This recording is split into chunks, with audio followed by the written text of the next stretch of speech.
చేపల వృత్తిపై ఆధారపడే వారికి ఏదైతుందో ఇవాళ చెరువులు కుంటలు ఏ గ్రామ పరిధిలో ఉన్నా కానీ ఏదైతుందో ఆ చెరువులు కుంటలపై ఆధిపత్యం ఏదైతున్నదో ఇవాళ స్థానిక మత్స్య పారిశ్రామిక సహకార సంఘాలకు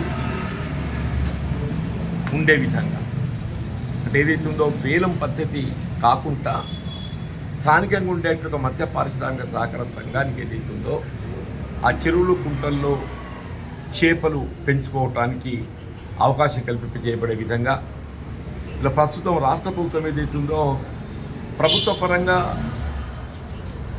ఆ చెరువు పరిధిలో చేప పెంపొందించుకోవడానికి చేప నారు కూడా పోయడం జరుగుతుంది. అట్లాగే గీత వృత్తికి సంబంధించి వీళ్ళ గీతా కార్మికులు ఏదైతున్నదో వాళ్ళు కూడా పూర్తిగా మరి ఈ కళ్ళు గీతపై ఆధారపడి జీవితం కొనసాగిస్తారు. కాబట్టి ఏ గ్రామ పరిధిలో ఉండేటువంటి ఒక తార్కికే కానీ ఉంటే కానీ ఆ గ్రామ పరిధిలో ఉండేటువంటి ఒక గీతా పారిశ్రామిక సహకార సంఘానికి కేటాయింపు చేయబడే విధంగా గీతా పారిశ్రామిక సహకార సంఘాలకు ఏదైతుందో ఈ కళ్ళు విక్రయ కేంద్రాలు గతంలో ఏదైతుందో వేలం పద్ధతి ఉంటుండే ఒకప్పుడు. ఆ వేలం పద్ధతి రద్దు చేసి గీతా పారిశ్రామిక సహకార సంఘాలకు కేటాయింపు చేయబడే విధంగా కూడా నిర్ణయం తీసుకోవడం జరిగింది. అంటే దీని వల్ల ఏమవుతుంది అంటే కుల వృత్తులకు ఒక విధమైనటువంటి ఒక రక్షణ లభిస్తుంది. ఇది ప్రధానంగా అప్పుడు ఉమ్మడి రాష్ట్రంలో కాంగ్రెస్ ప్రభుత్వం చేపట్టినట్టు విధానం చెప్పండి. ఈ విధానంతో అంటే గీతా కార్మికులే కానీ ఇటు మత్స్య కార్మికులు గంగపుత్రులు ముత్సా సోదరులకు అందరికీ కూడా ఇలా వృత్తిపరంగా రక్షణ లభిస్తుందని చెప్పండి. అట్లా ఏదైతుందో నేత కార్మికులు కూడా ఈ సహకార సంఘాల ద్వారా నూలు సబ్సిడీ ఇచ్చి వారిని ఆదుకోవడానికి కొరకు కూడా మరి ప్రభుత్వం చర్యలు చేపట్టే అవకాశం ఉంది.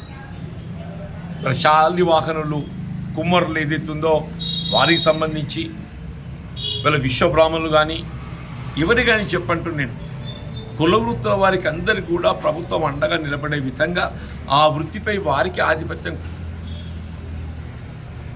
కలిగే విధంగా కొనసాగింపబడే విధంగా ఏదైతుందో మరి అలాంటి ఉమ్మడి రాష్ట్రంలో కాంగ్రెస్ ప్రభుత్వం ఈ కార్యక్రమాలు రూపొందించడం జరిగింది.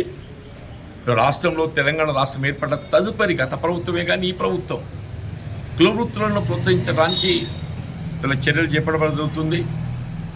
వాళ్ళ ఈ రాయికల్ మండలం ఆలూరు గ్రామానికి సంబంధించినటువంటి ఒక మత్స్య కార్మికులు వారు ఏదైతుందో సహకార సంఘం ఏర్పాటు చేయగలిగినట్టయితే ఆ గ్రామ పరిధిలో ఒక చెరువు కుంటలు మరి వారు చేపలు పెంచుకోవడానికి అవకాశం లభిస్తుంది. ప్రభుత్వ పరంగా కూడా చేప నారు పోసుకోవడానికి మరి అవకాశం లభిస్తుంది. తప్పకుండా ఇవాళ మీ ఆలూరు గ్రామానికి చెందినటువంటి ఒక ఈ మత్స్య పారిశ్రామిక చేపల వృత్తిపై ఆధారపడేటువంటి ముచ్చిరాజు సోదరులు ఇక్కడ మన ఆలూరులో ఉన్నది ఏదైతుందో ముచ్చిరాజు సోదరులు వారికి ఏదైతుందో మరి సహకార సంఘం ఏర్పాటు కావాల్సినటువంటి ఒక ప్రభుత్వ నిబంధనల మేరకు ఏదైతుందో తప్పకుండా ఈ సొసైటీ ఏర్పాటు చేయబట్టడానికి నేను గౌరవ జిల్లా కలెక్టర్ దృష్టికి తీసుకెళ్ళి మీకు తగు మరి సహాయ సహకారం అందరికీ చేయడం జరుగుతుందని చెప్పారు.